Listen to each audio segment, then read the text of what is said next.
I think to other young aspiring eventers, I think the biggest thing that you have to choose, well, you have to know the commitment to the horses. I mean, that's been actually a huge learning curve for me. And I love it. I love being around them and learning every single piece of them. And I think another thing is definitely to choose someone that you look up to and respect and committing to their program. I think the biggest thing for riders or young riders is to choose a program and fully believe in it. And then that's your base, that's your core, and you can build off of that. So surrounding yourself by good people and staying motivated to the horses and everything, and prioritizing them for their health and fitness. You are listening to the Horse Radio Network, part of the Equine Network family. In today's Practical Horseman podcast, we're speaking with 24-year-old eventing phenom Mia Farley. At her young age, Farley has already established a name for herself in the eventing sphere's upper echelons for helping develop and produce young eventing horses. Farley grew up in San Clemente, California, and started riding at the age of 3 under the tutelage of her mother, hunter jumper trainer Rebecca Farley.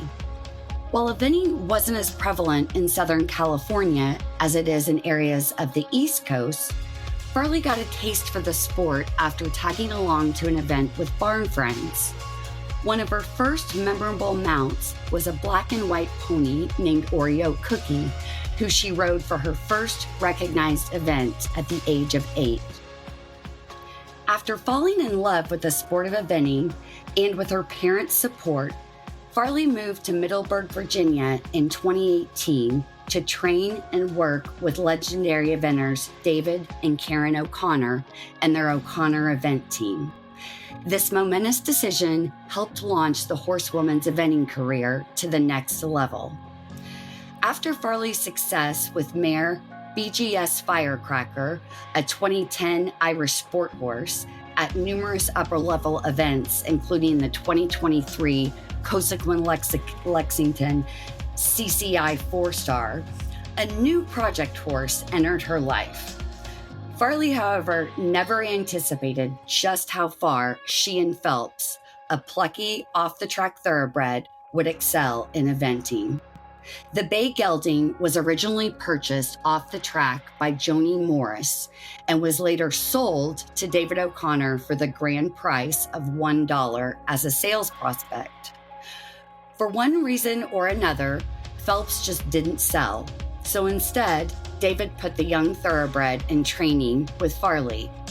She started Phelps at the novice level at Hunt Club Farms in Virginia in the summer of 2018 and brought him out for his first FEI event at the CCI 2-star short at Grand Meadow International in Virginia the following summer. In 2022, Farley and Phelps finished on the podium at the CCI 4-star long at Morven Park in Virginia, which put the pair firmly on the radar as the potential players to take the next step up.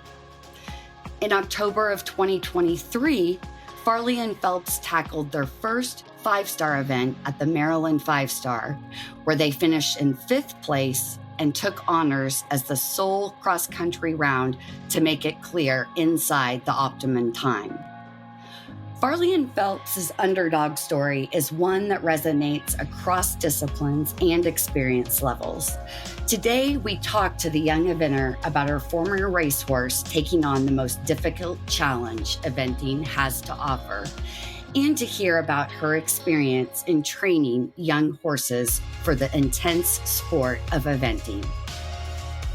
Today's podcast is brought to you by Purina. There's more talk than ever about the importance of probiotics in equine health, but not all probiotics are created equal. New Purina systemic supplement remains live and active after the pelleting process and throughout the digestive system, making it all the way to the hindgut. Systemic was designed to support normal recovery after exercise and occasional gastrointestinal stress. Whether you're using a probiotic now or not, it's time to use a live and active supplement from a name you trust. New Purina Systemic Probiotic. Hi, Mia. Welcome to the show today. First off, huge congratulations to you and Phelps and your recent success, including an amazing cross-country run at the Kentucky 3-Day this past April. It was rumored that your performance on Phelps in Kentucky provoked a few tears for David O'Connor, as it did at the Maryland 5-Star in October. We just wanted to see if you could tell us a little bit about that experience and what it meant to you. Yeah, thank you for having me. I'm really excited to be on the Practical Horseman podcast and talk about Phelps. He's an amazing partner.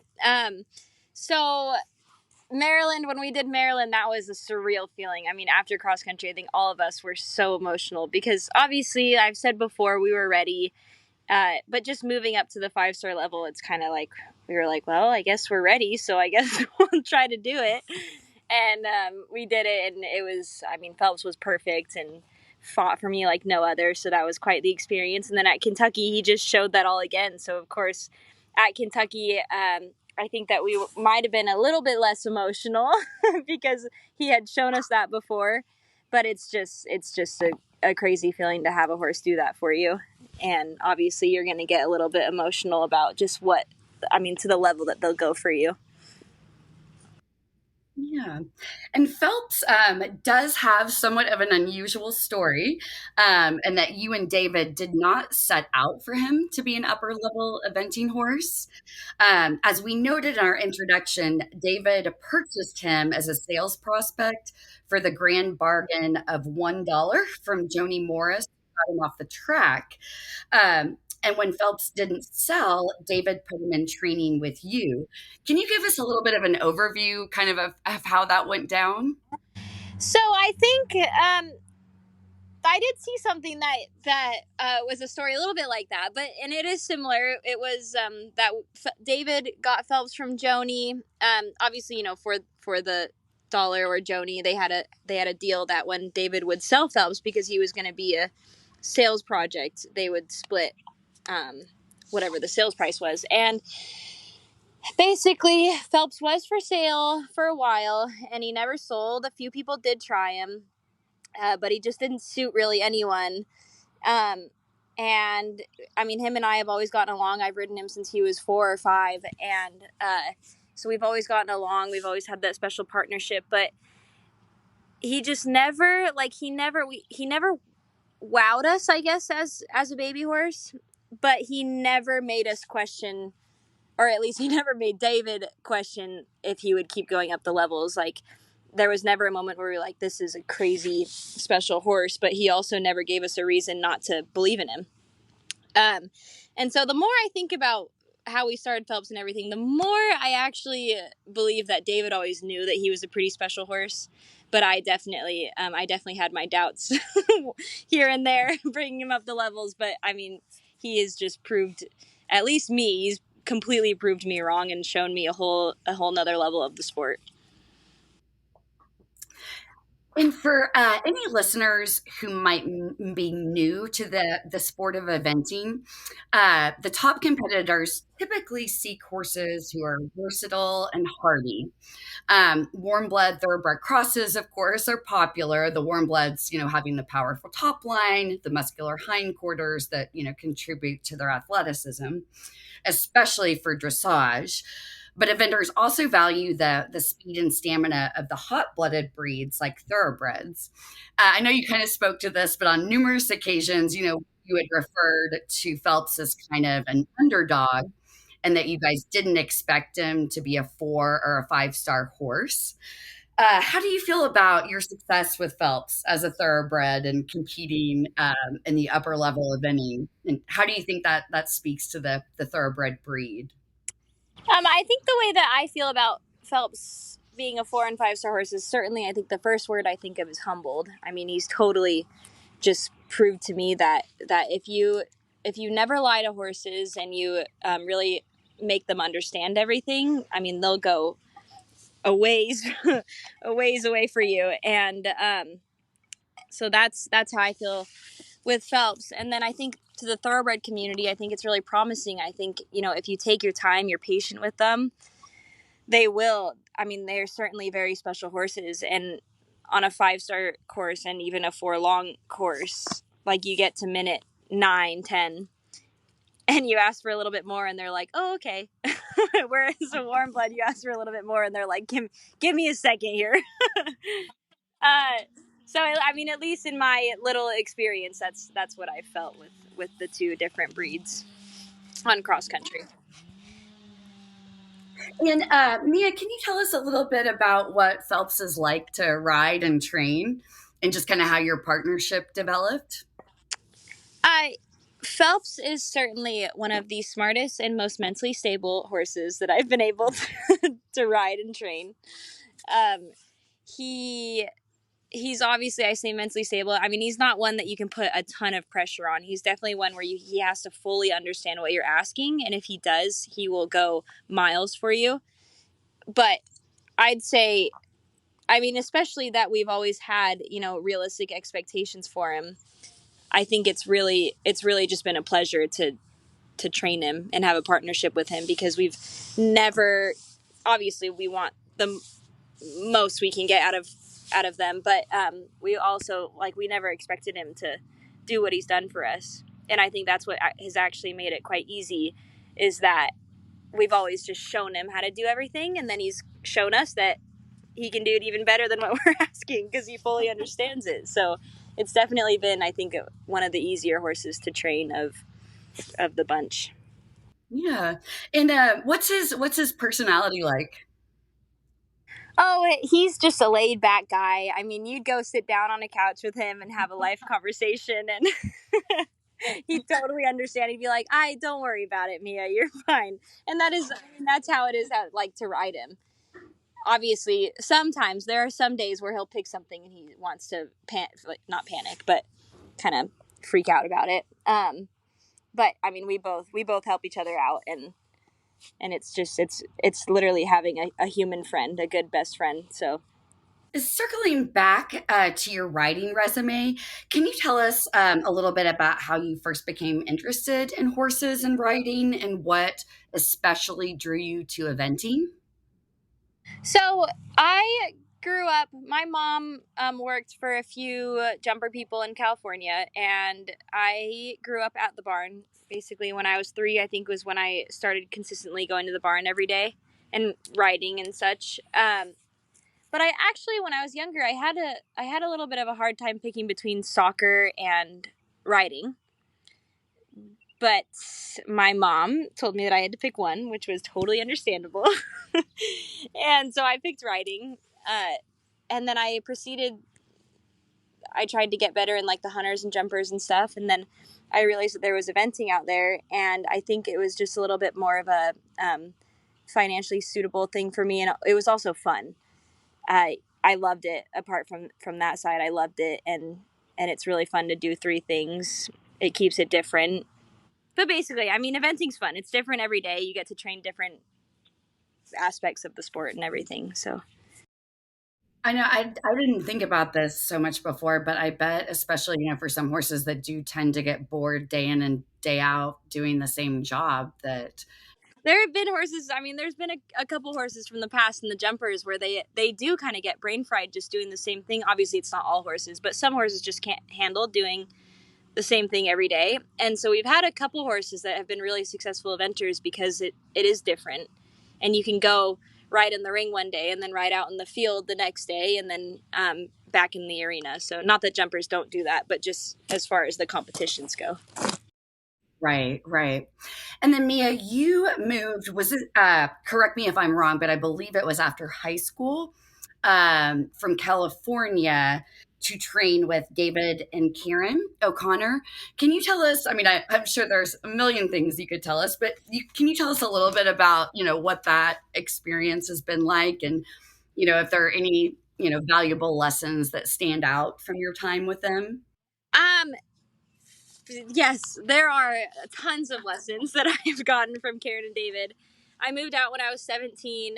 It was the year I was turning 18. And basically, like, coming from California, which is where I give huge credit to, where I got a majority of my learning, which I'm obviously still learning, but at a younger age. And then I came east, and I had no idea that there was more than just horseback riding. Obviously, I knew that there was farm work and stuff, but no idea that there was Pirelli work, and you could understand how the horses naturally process things and everything. And I think that was probably one of the biggest steps in my career, is to actually understand how horses see and process things and work through things.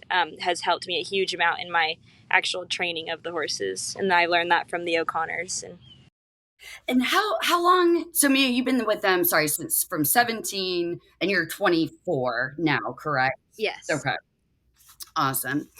And then I wanted to ask you, I understand that you've had some very special partnerships with mares over the course of your career, which not everybody has special partnerships with mares. So I was wondering if you could just speak a little bit about why you think you might connect so well with mares, and did you take a different approach with Phelps as a gelding? No, there have been geldings where I've had to take a different approach to, which I think I struggle with, with some geldings. But the mares, I have just always loved mares. I think, I rode my first pony, my second pony, Ruby, was a mare. And then I was fortunate enough to get the ride on the Good Witch, Jennifer Wooten's old mare. And she, I think, just totally changed me. And then I think she set the standard so high for me, but I also kind of connect the dots that she was a mare and everything. And it was just something that it clicked in my brain. And so ever since then, I've actually prioritized mares a little bit. And like, when I look for horses, I am, this might be bad to say, but I do look at mares a little bit more. I'm like, oh, that's a mare. So I think, and it's actually interesting, because I wouldn't call myself the most, I like to use the word mentally stable. I wouldn't call myself the most mentally stable person, but I think with mares, it just keeps it interesting for me. And I love to work through, not problems, but I just love to work through questions. And so I think with mares, I have the opportunity to do that, because obviously you ask them to do something and they're like, is that smart? And I'm like, that's a good question. Let me figure out how to give you that answer. So I love working with a brain like that. And not all mares are like that. There are some that are definitely like, oh yeah, whatever, that's fine. But no, I think there's just something about them that really clicks with me. So. And Mia, can you tell us a little bit about how you prepare for like a huge competition like the Maryland 5-star and the Kentucky 3-day, especially maybe like focusing more on like with Phelps? So Phelps, being a thoroughbred, which I'd imagine I'll do, hopefully I have a couple more 5-star horses in the future, but being a thoroughbred, we can't drill him every day. So like, obviously his muscles he gets a little bit tense when we do that. So we have pretty much he's got a day off every week, and then he's pretty much got 2 pretty easy days. Like I kind of joke around, I call them yoga days, lots of stretchy work and everything. And then conditioning, super important to them. He's got, one hard dressage day, a conditioning day or 2, and a jump day, either once a week or once every other week. That was to prep for Maryland. And then Kentucky, we actually prioritized jumping a bit more. We learned at Maryland, he's such a naturally fit horse. That's also props, I think, to the thoroughbred breed a lot.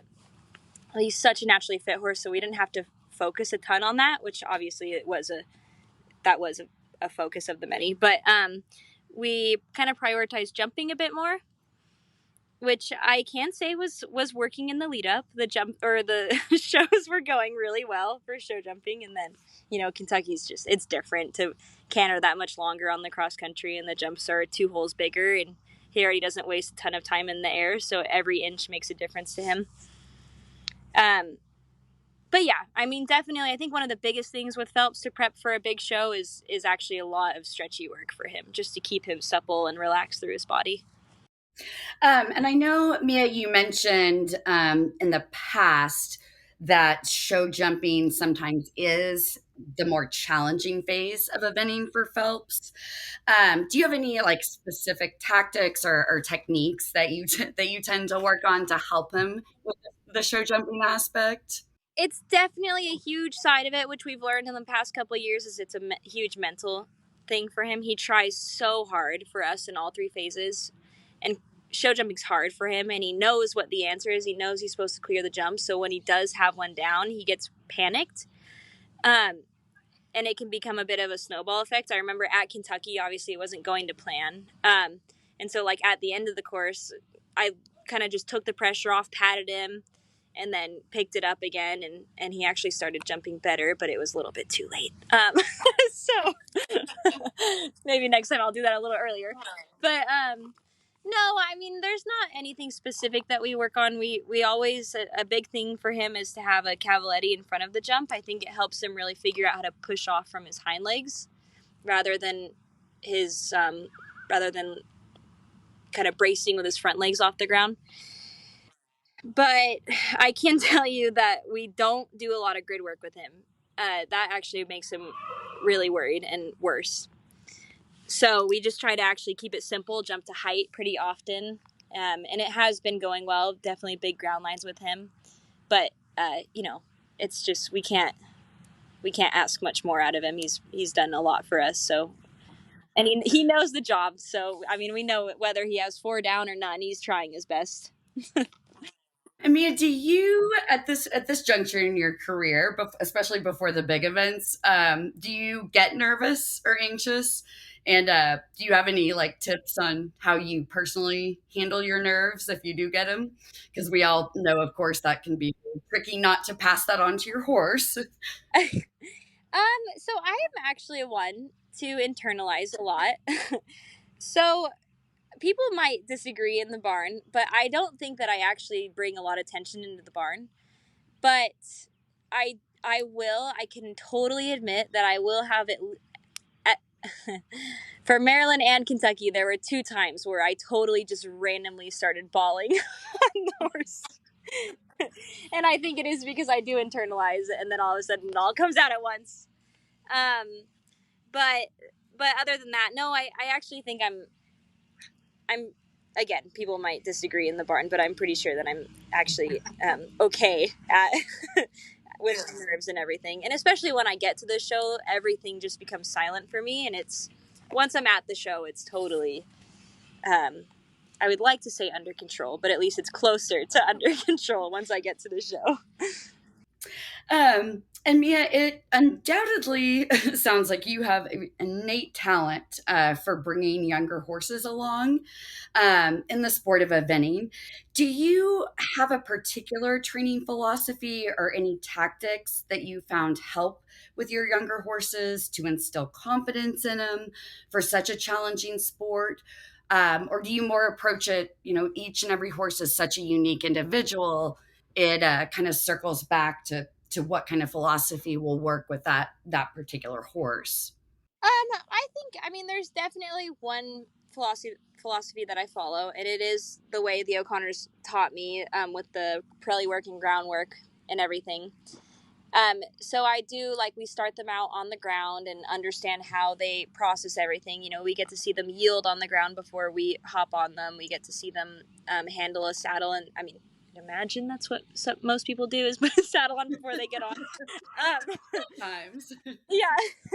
But, well, I mean, that being said, I do know people that break them bareback first, but I can't stay on a buck bareback, so. No, I'm kidding. But, yeah, so definitely the groundwork and the preli work, we start that way. And then kind of from there, like, we use the carrot stick. We teach them to yield away from the carrot stick to start off instead of steering them off the reins and getting in their face, which I love to teach them with the carrot stick, because then it makes jumping that much easier, because, you want them to draw to the jump. So instead of, if babies go right or left all the time instead of straight, like you like them to, you're going to the jump, and if they go right, you don't have to pull the reins to the left, and, vice versa. With the carrot stick, you can actually keep them focused looking straight without getting in their face. And it just makes teaching them jump that much easier. That being said, I do have 2 babies right now that I've taken. Um, they both got started at the same time, and one's a lot further along than the other. So doing the same thing with them, some take longer and some catch on right away. But I think in the long run, it's hugely beneficial for them. And then Mia, for this next, I had just a few questions that are kind of like broad, so maybe not like so specifically about Phelps or anything, but just that we just wanted to kind of like get your feedback on. But in your experience or opinion, what makes a good horsewoman? Patience is the first thing I thought of. Um, which David would laugh if he heard that, because I am not the most patient person in the world.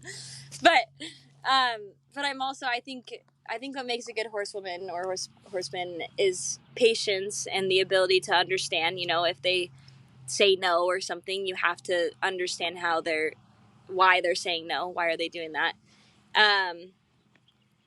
And I think just having a little bit of empathy for them, which all goes under the same thing, just to understand really how they do everything, because they're not, I mean, you know, they're wild animals. So it's really cool to see really where, I've said it multiple times already, but just to see how they actually understand everything. And then you can take that and build off of that. When you think about it, it's like how amazing the things that they do for us. And Mia, anything specifically that you would say that has contributed to your success as a writer? And it may kind of circle back to kind of the same thing. Well, I think definitely understanding how horses process. And I think a huge part of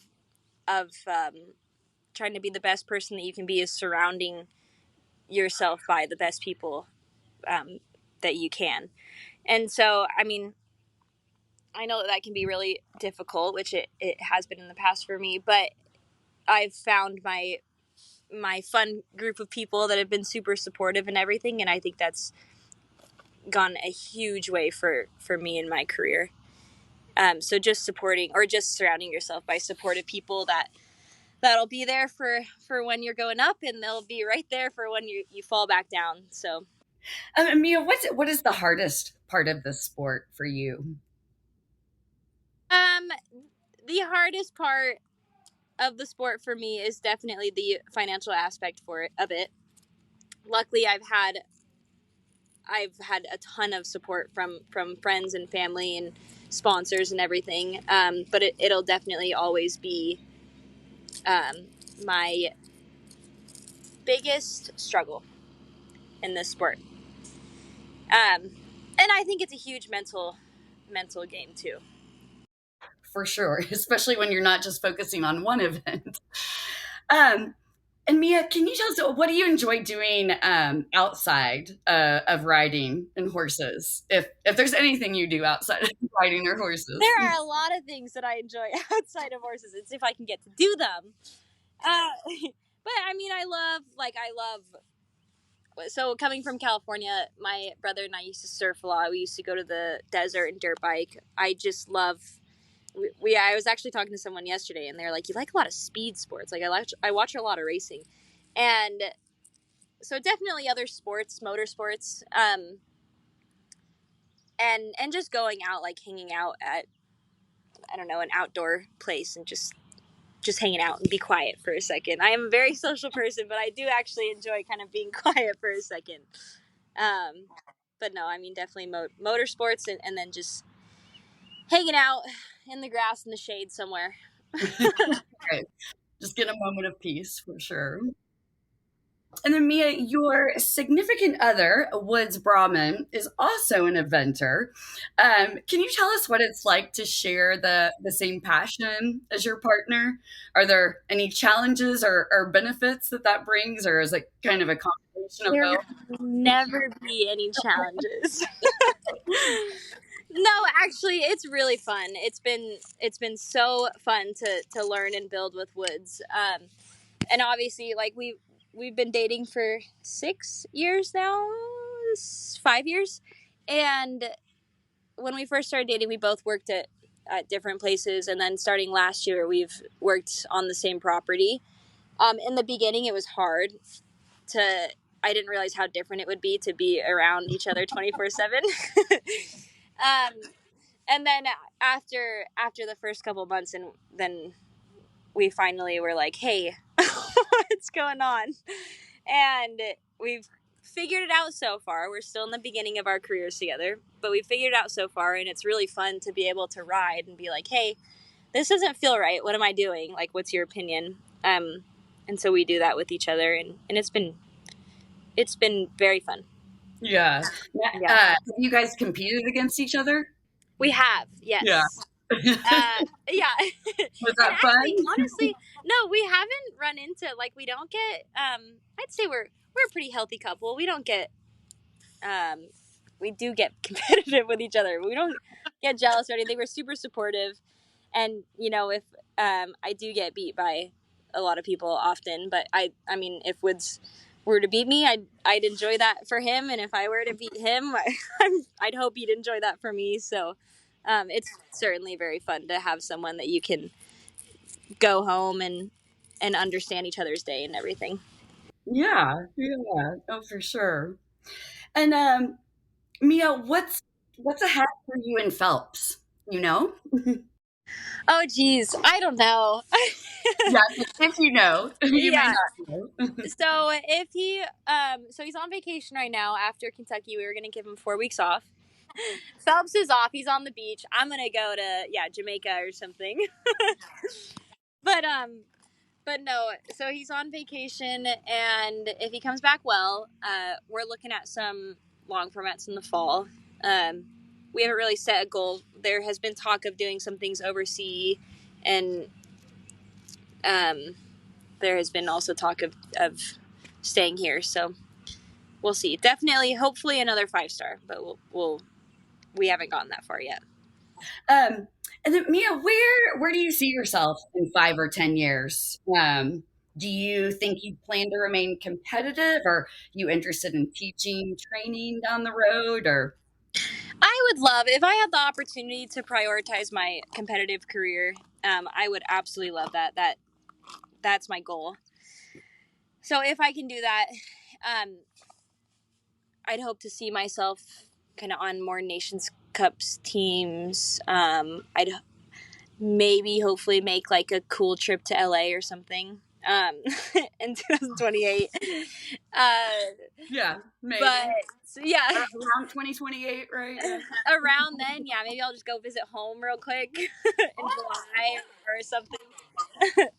It's close enough to the 4th of July, but no, definitely, and I'd love to be more competitive than I am now with more horses, and you know, maybe even I have had not so serious thoughts and talks about going overseas and learning from there.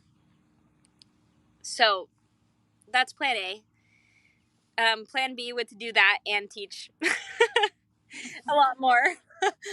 And then plan C would to figure out how to do that as well. So. And Mia, is there any advice that you could offer to other young aspiring eventers? Yeah, I think to other young aspiring eventers, I think the biggest thing that you have to you have to know the commitment to the horses. I mean, that's been actually a huge learning curve for me. And I love it. I love being around them and learning every single piece of them. And I think another thing is definitely to choose someone that you look up to and respect and committing to their program. I think the biggest thing for riders or young riders is to choose a program and fully believe in it. And then that's your base, that's your core, and you can build off of that. So surrounding yourself by good people and staying motivated to the horses and everything, and prioritizing them as for their health and fitness. And then last but not least, Mia, I've been, had the opportunity over my career to interview like a lot of top level horse people from Western and English events. And it never ceases to amaze me that there always seems to be like some life lesson that like horses teach us that can kind of be applicable to all areas of life. Is there anything that like comes to mind that you feel like horses have like personally taught you through your journey that just kind of can be applicable to all areas of your life? I might have to think about this one, but I do have to say the first thing that popped in my head was empathy towards kind of everything. They've made me they've made me sensitive. But like I just feel like they've made me kind of stop. Like before I pick how I think of something, they've really made me stop and think about like, you know, why whatever situation or something happened, like how did we get that answer, versus just seeing that answer and being like, oh, okay, well. So yeah, I think that was definitely a life lesson with them, was to stop and kind of think more outside the box, maybe. Which can be so poignant, yeah, to all areas of life. Yeah. Yeah. Yeah, to see something, yeah. Not to judge a book by its cover, basically, I guess, is what a big thing taught me. Exactly. Even through Phelps. Through Phelps, I have another one. If you saw her out in the turnout, you'd be like, what? And she's a sleeper, I'm convinced. Well, awesome. Well, Mia, I cannot thank you enough for taking the time out of your very busy day to speak with us today. We so appreciate getting to know you better and share you with our readers and our subscribers. Thank you. It's been fun. Thank you for having me. We'd like to give Purina a special thanks today for bringing this podcast to our listeners.